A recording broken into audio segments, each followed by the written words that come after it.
لای خۆمەوە لە ئاستی گەورەیە سرم دانێنم کە ژیانی هەمووی بەخشیوە بە وەرزش بە حرەکەی وەرزشی لەم شارەیە مامۆستا جەمالی سێڕەشی پاقلاوەچیەکە فەرمی بۆ ئێرە بۆی کە ئێمە خەڵاتێکی ڕێزێنانی کافتەرێکی توریزە دەشت و کۆمەڵی هونەری میلی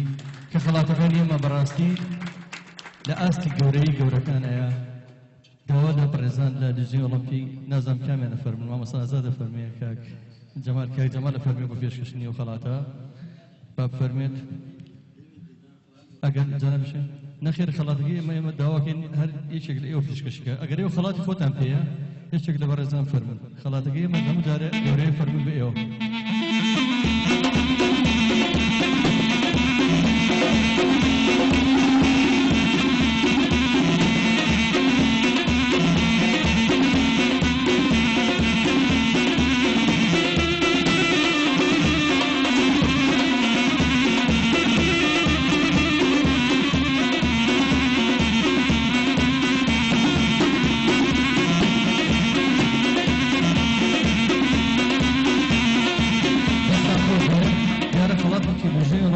پێشکەشانەکەن مامۆستا ئەوەی بەڕێوەبەرەتی پێدانە خەڵاتیەوە دژنەی ئۆڵۆمپیش با فەرمۆن مامۆستا ئازاد مامۆستا گەورەکەی خۆم مامۆستا گەورە کردین ئەمڕۆ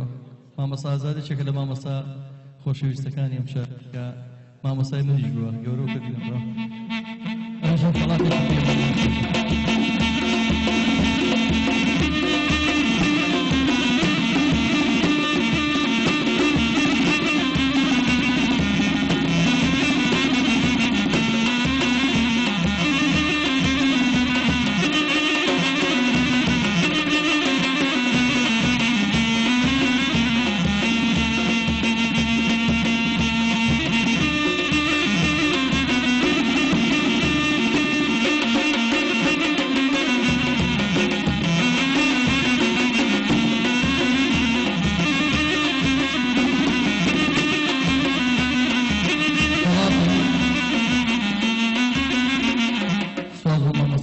خۆشەویست خەڵاتی بەڕێوەبەرەتی وەرزش بە هەمان شێوە کاکە جەمال پێشکەشێکات دەست فۆلگۆ و پۆستەوی دارە خۆشانەمان گەڕێنێتەوە بۆ بیرەوەری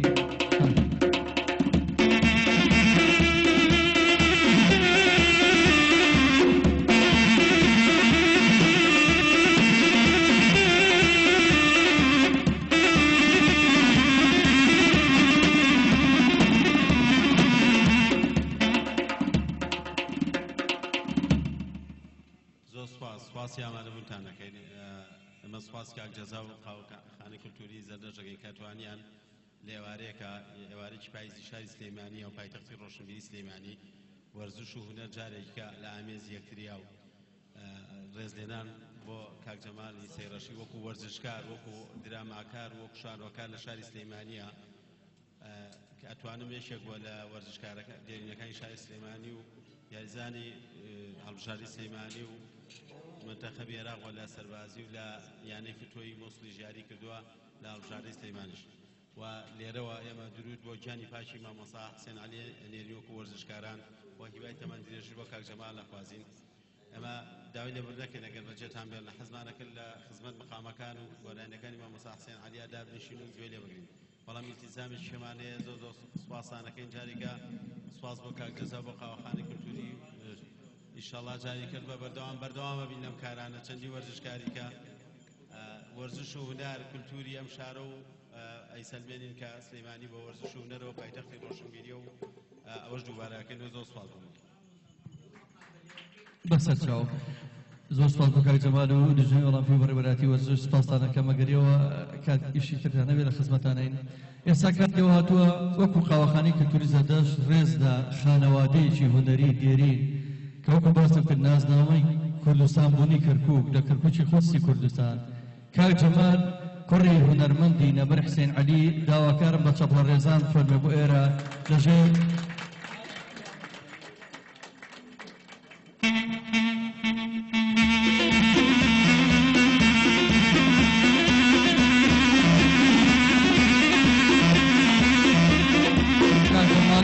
کاک جەمال با فەرمێ بۆ ئێرە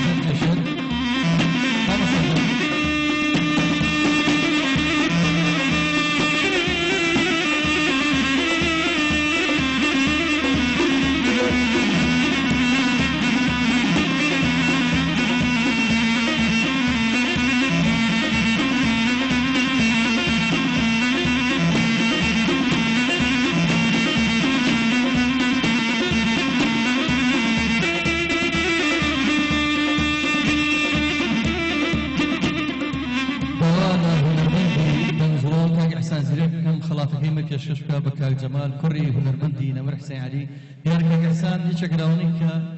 شوێن کەوتی بن حسین عەلی بۆیە حەزم کرد ئەو شەرە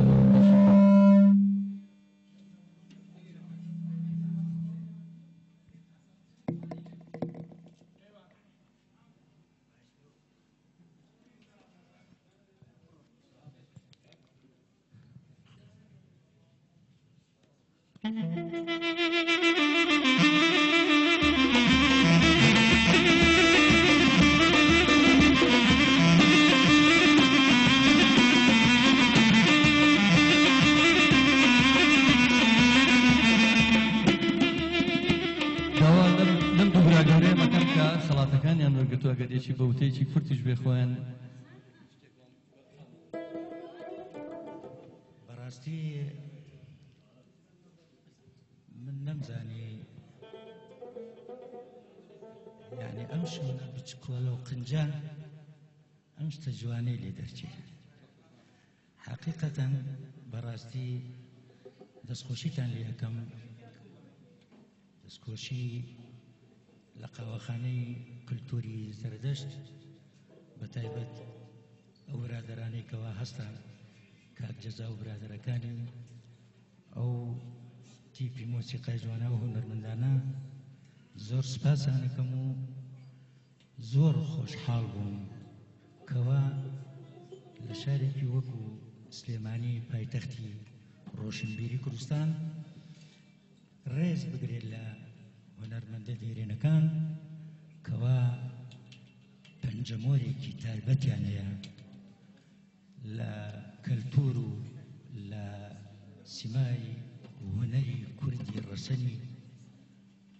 ئەم کوردستانە هەر ئەوەنم پێ ئەکرێ سپاسی هەموو لای بکەم هەر ئەوەنم پێ ئەکرێ ڕێز و سەربنوێنم بۆ ئەو هەموو خۆشەویستانەکەوە عزیەتیان کێشا و هاتن بۆ ئێرە وەلو شوێنەکە بچووکە بەس گەورەن بەم گەنجە جوانانەوە ئەم مامۆستایانە هەرەوەنم پێکرێ زۆر زۆر سپاستانەکەم و دەستخۆشیتان لێ ئەەکەم کاک جەزاگیان ئینشاڵڵا نمونەتان زۆر بێ و زۆر خۆشحاڵم کە ئەمڕۆ بەشداریم کرد و خۆشحاڵم و سەربەرزم بەم ڕێزلێنانە سپاستان ئەەکەم و دەستخۆشیتان لێ ئەەکەم و هەر سەرکەوتوو بن ئینشاڵڵا زۆر سپاس ئێوە جێگەیشان نازم بۆ ئێمە مامۆستا جەمال بەڕاستی من زۆر سواسی قاوەخانە ئەەکەم کە ئەم براسانەکەم و زۆر خۆشحاڵ بووم کەوا لە شارێکی وەکو سلێمانی پایتەختی ڕۆشنبیری کوردستان ڕێز بگرێت لە هونەرمەندە دێرێنەکان کەوا پەنجەمۆرێکی تایبەتیان هەیە لە کەلتور و لە سیمای هونەری کوردی ڕەسەنی ئەم کوردستانە هەر ئەوەنم پێ ئەکرێ سپاسی هەموو لای بکەم هەر ئەوەنم پێ ئەکرێ ڕێز و سەربنوێنم بۆ ئەو هەموو خۆشەویستانەکەوە عزیەتیان کێشا و هاتن بۆ ئێرە وەلو شوێنەکە بچووکە بەس گەورەن بەم گەنجە جوانانەوە ئەم مامۆستایانە هەرەوەنم پێکرێ زۆر زۆر سپاستانەکەم و دەستخۆشیتان لێ ئەەکەم کاک جەزاگیان ئینشاڵڵا نمونەتان زۆر بێ و زۆر خۆشحاڵم کە ئەمڕۆ بەشداریم کرد و خۆشحاڵم و سەربەرزم بەم ڕێزلێنانە سپاستان ئەەکەم و دەستخۆشیتان لێ ئەەکەم و هەر سەرکەوتوو بن ئینشاڵڵا زۆر سپاس ئێوە جێگەیشان نازم بۆ ئێمە مامۆستا جەمال بەڕاستی من زۆر سواسی قاوەخانە ئەەکەم کە ئەم برادەرە جوانانە هەمووی هونەرمەند و وەرزشەوان و گۆرانی بێژ و بەتایبەتی ناوەکەتم بیر چۆ من هەر زۆر معجیبی تۆم هەر زۆر حەزم شانسمە بۆ بڕۆ کە گۆرانی خۆشانە و ئێمە زۆر زۆرمان پێخۆش و زۆر زۆر سوپاسی ئۆلۆمپی سلێمانی شەکەم بەڕاستی دەورێکی جوانی بینی و هونەرمەندانی و هەموو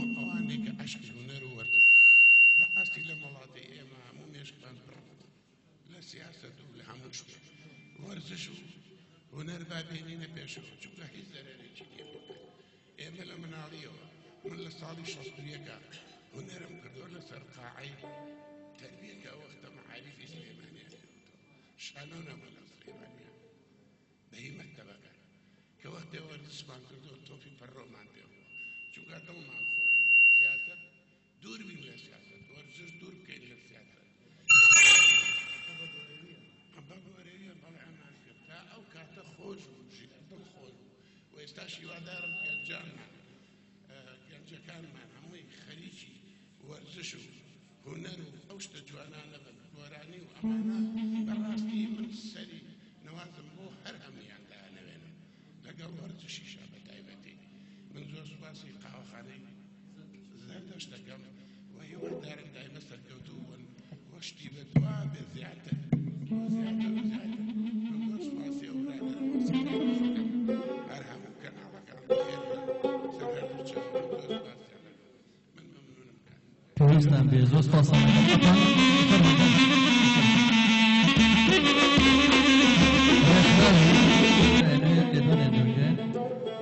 ڕێکخراوی گەشەفێدانی ئابووری کە سوکاری شەیدان و پاکراوان دوو خەڵاتی ڕێزێنانیان پێما بێ خەڵاتێکی ڕێزێنان بۆ کاپترەیە کەلتوری زەردەشتە کاکە عەلی تاڵەبانی وەکو ڕێکخراوی گەشەفێدانی ئابووری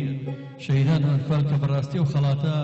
جێی شانازێکی زۆر زۆر گەورەی بۆ ئێمە وەکو کاپترەیە کەلتوری زەردەشت ئەگەر کاک گۆرا بفەرمێ وەکو بەڕێوەبەری قاوەخانەی کەلتوری زەردەشت بۆ وەرگرتنی خەڵاتێکیان با بفەرمێ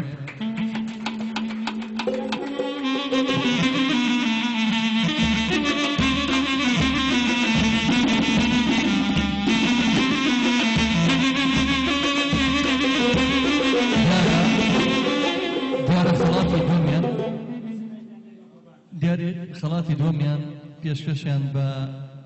بەندەی براوچووتان کردووە کە وەکو جەزای ساز وەکو دەربەندێک بەڕاستی من شانازی هەم بە لۆگۆی ڕێکخراوی شەیدان و ئەنفال دەکەم هەم بە پیرۆزیەکانی من سرم دانێن لە ئاستی گەورەی شەهیدان و کە سوکاری شەهیدانە بۆ سوپاسی و ڕێکخراوە ئەم چالاکوانە بەڕێزانەکەم کاک عەلیجان زۆر زۆر سوپاس بۆ خەڵاتەکەتان زۆر سوپاس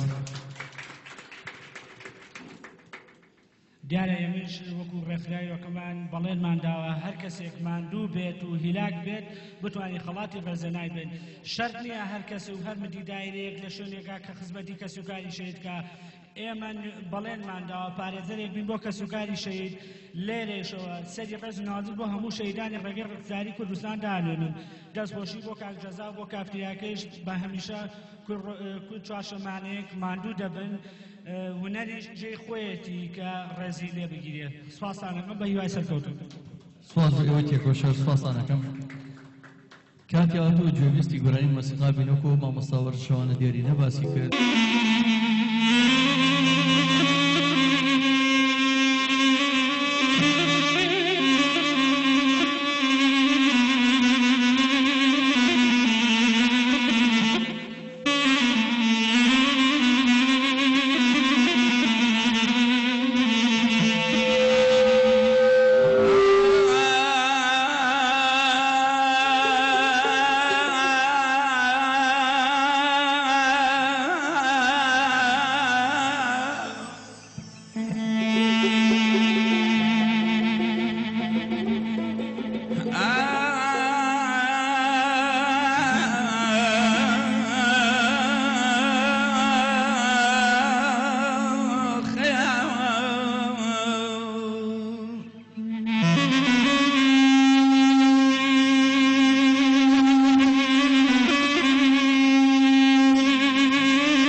سفرك حياة بومك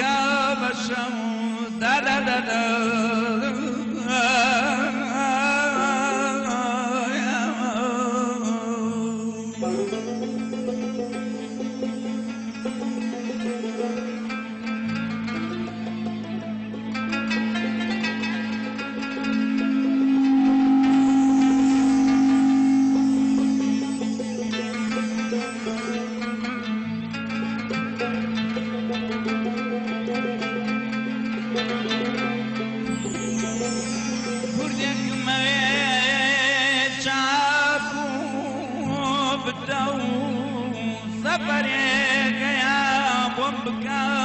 شەو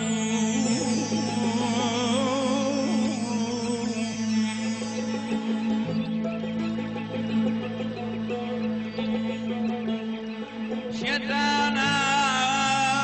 بچێتە شاری مهابەت شێتانە بچێتە شاری مهابەت دڵاشێ بێنێ لە دەربێتە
زۆر سپاس بۆ دەنگە زوڵاڵی کاکە ئیحسان سپاس یەکەم کە هەڵوێستێکی جوانی هەبوو بۆ خزمەتی هونەرەکە و وەکو باسم کرد یەکەم هەڵوێستی لێرەوە یەکەم کەس بکە لەم شوێنە دانیشتووە خزمەتیم کافتەیە کردووی و ڕەوکی هونەری کردووە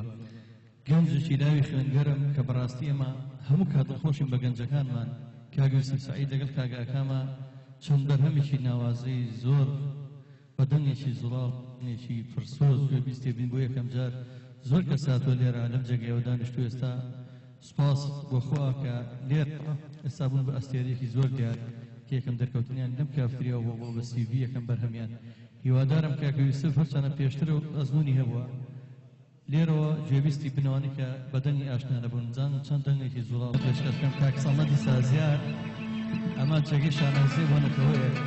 ئەمە ڕۆژێک لێرە بە تەنیا کۆنسێرتێکمان بۆ کرد بەڵام دامنەوە جارێک تێریوە بڕێ ماشەڵڵا ئەزمونێکی زۆر گەورە هەیە دوایین بەرهەمی کلیپێک بوو بۆ پێشبڕکە کاکە سەمەد سپاس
لو روجا كروشت وتورا وظليما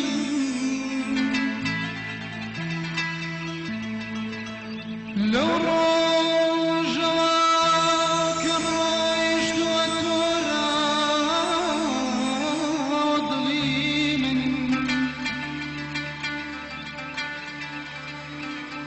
هرچند دقري بسر شما ظليما غافور بتشاخك وجلسة وظليما غافور بتشداخك وستا وظليما ويددي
شامي مخموري سياهي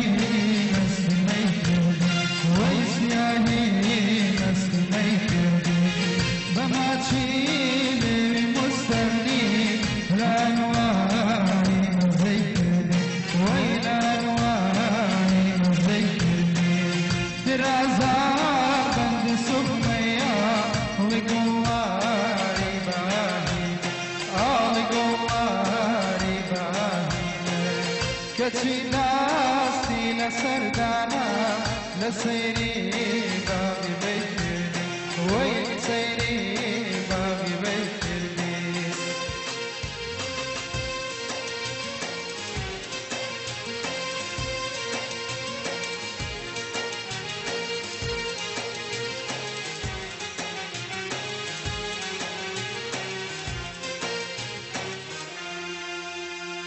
لبويك مرحبا شو ملايار بسر خوشي